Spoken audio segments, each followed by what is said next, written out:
Check करने के लिए कुछ करने का नहीं है, सिंपल भाषा यहाँ पर हम लोग क्या कर दिया, एसी पर सिलेक्ट कर दिया है। इस पे करने के बाद एक वाले को पोर्ट को इसमें और सप्लाई कभी टच हो गया, इसमें लाइट आ गया, तो ये हम लोग का जमीन में चेक करना आएगा। तो फिर हम लोग ई पॉइंट को भी यहाँ पर चेक कर। तो दोस्तों एक भाई का कमेंट आया था, ये आया था कि जो दोस्तों जब आपका बैचिंग प्लांट में पावर सप्लाई जा रहा है और पावर सप्लाई कम आ रहा है तो कैसे चेक किया जाता है और कहाँ कहाँ चेक किया जाता है, इसके बारे में हम लोग जानने वाले हैं। और जब कम आ रही है तो उसको कैसे ठीक कर सकते हैं। दो प्रकार से आपका बैचिंग प्लांट में पावर सप्लाई आता है।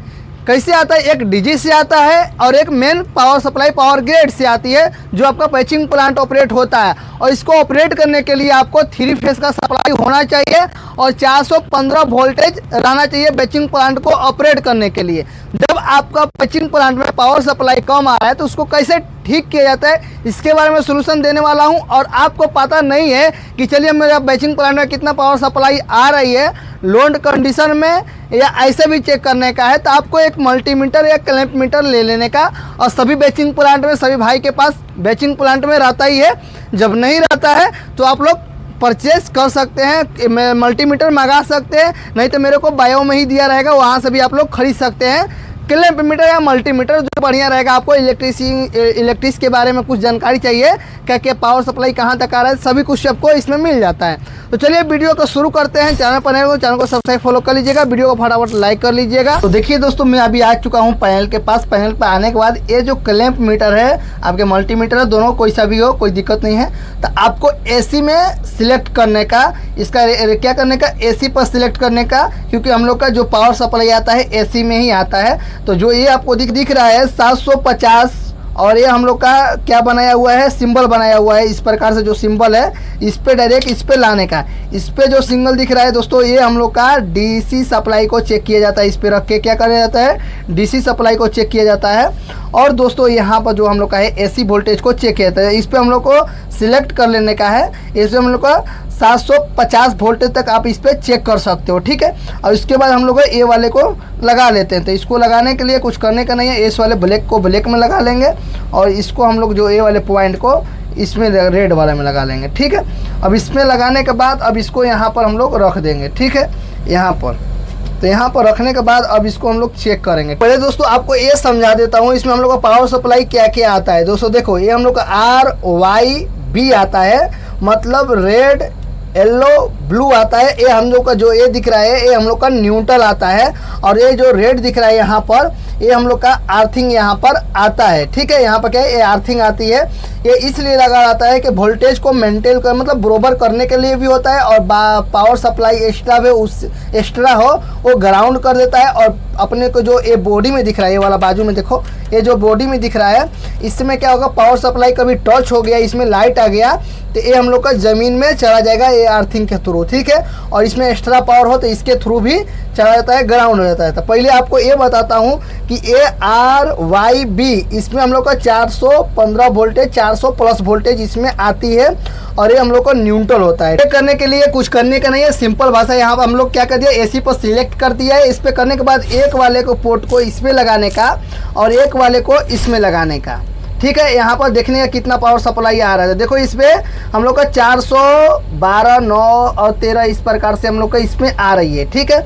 चलो ये हम लोग का सही है। अब उसके बाद दूसरा में इसमें चेक करते हैं, तो इसमें भी देखना पड़ेगा कि हाँ इसमें सप्लाई हम लोग को चेक करते हैं। देखो इसमें भी हम लोग का प्रॉपर इसमें आ रही है। वो ड्रॉप होता रहता है थोड़ा बहुत, कोई दिक्कत नहीं है, मायने रखता ही नहीं है। और दोस्तों ये न्यूट्रल है, न्यूट्रल को चेक करेगा तो हम लोग को 220 वोल्टेज, मतलब हम लोग का सिंगल फेस का सप्लाई आता है, 220 वोल्टेज आता है। तो इस पर हम लोग सिलेक्ट करते हैं। देखो इस पर कितना आ रहा है, यहाँ पर दिखाओ नीचे, उस पर मल्टीमीटर पे दिखाओ, हाँ। तो यहाँ पर देखो 231, 34, 35 इस प्रकार से वोल्टेज आ रही है।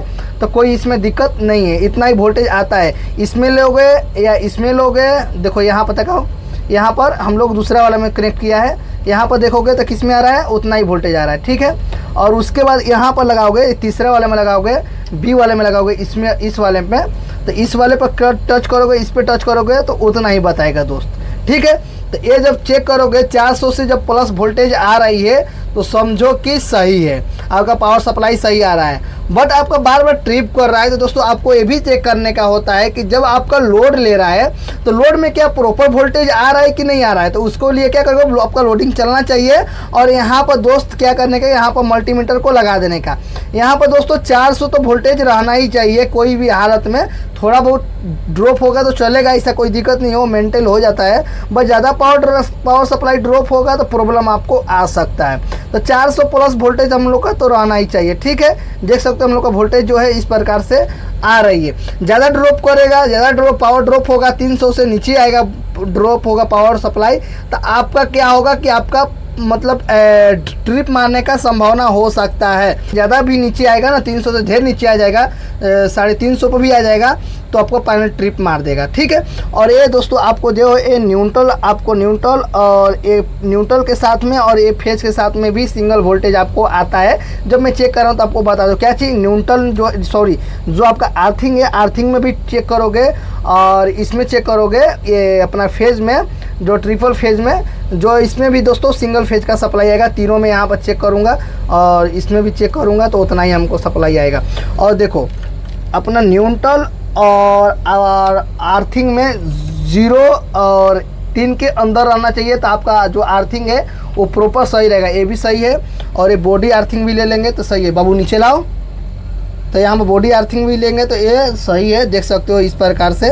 और दोस्तों आपको ये जब पावर सप्लाई यहाँ पर सही आ रहा है तो आपको ये चेक करने का दोस्त, क्या चेक करने का कि डीजी से पावर सप्लाई आ रहा है या आपका पावर ग्रिड से सप्लाई आ रहा है। तो दोस्तों उसके लिए आपको क्या करना पड़ेगा, जहाँ से इसका जो मेन सप्लाई आ रहा है अब वहाँ चेक करने का। यहाँ भी चेक कर लिए तो कोई दिक्कत नहीं है, बट जहाँ से आपका पावर सप्लाई आ रहा है वहाँ पर चेक करने का। तभी हमें अगर डीजी से सप्लाई आ रहा है तो मैं डीजी का भी पावर सप्लाई चेक कर लूँगा, बट सेम ही रहता है, बट चेक करते हैं आपको दिखाने के लिए। और दोस्तों आपको एक बात ये भी बताना चाहता हूँ, जब भी आपका बैचिंग प्लांट में पावर सप्लाई जाता है तो इस प्रकार से एक पैनल लगाया जाता है।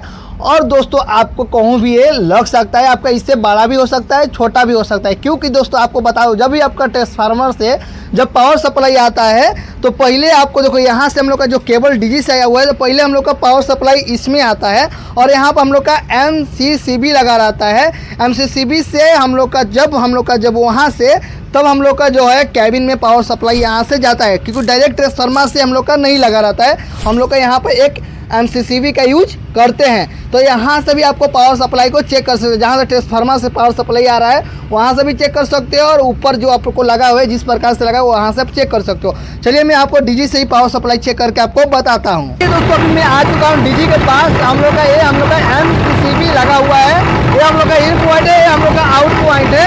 आपको पावर सप्लाई चेक करना आएगा तो पहले हमको इन पॉइंट को भी यहाँ पर चेक कर सकते हो। देख सकते हो हम लोग का इतना वोल्टेज आ रही है और इसमें चेक करते हैं तो इसमें भी दोस्तों हम लोग का इतना वोल्टेज आ रहा है।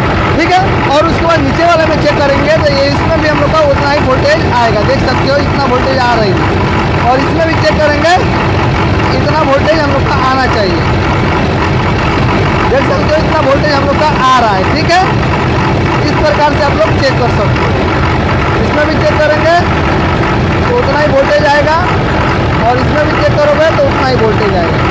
ठीक है, तो इस प्रकार से वोल्टेज को चेक कर सकते हो।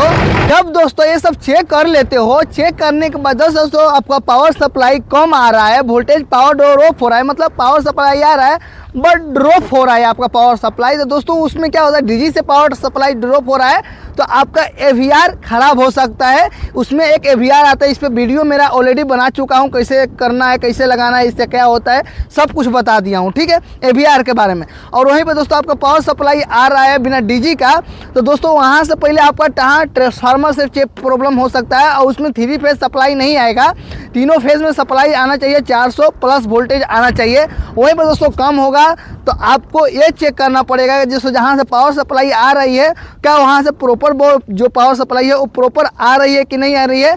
जब भी कम आएगा तो आपका ये प्रॉब्लम में आ सकती है। तो इसी प्रकार से पावर सप्लाई को चेक किया जाता है कि पावर सप्लाई कितना हम लोग का पावर सप्लाई ड्रॉप हो रहा है। और इसमें ये भी चेक करना पड़ता है जब भी आप लोडिंग कर रहे हैं, लोडिंग कंडीशन में भी पावर सप्लाई को चेक करना पड़ता है कि हम लोग का जब लोड ले रहा है तो पावर सप्लाई कितना ड्रॉप हो रहा है। समझ में आया? ज़्यादा ड्रॉप हो रहा है तो आपका पावर सप्लाई चेक करना पड़ेगा कि जब आपका मेन सप्लाई आ रहा है वहाँ से, ट्रांसफार्मर से पावर सप्लाई आ रही है तो वहाँ से चेक करोगे, डीजी के पास से आ रही है तो डीजी के पास से चेक करके ये प्रॉब्लम को सॉर्ट आउट कर सकते हो। तो आई होप दोस्त ये वीडियो के माध्यम से कुछ ना कुछ समझने को मिला होगा। चलिए इस वीडियो को कुछ भी सीखने को मिला होगा तो फटाफट वीडियो को लाइक और चैनल को सब्सक्राइब करके दो साथी को शेयर कर दीजिएगा, सभी को हेल्प हो सके। तो जय हिंद, जय भारत।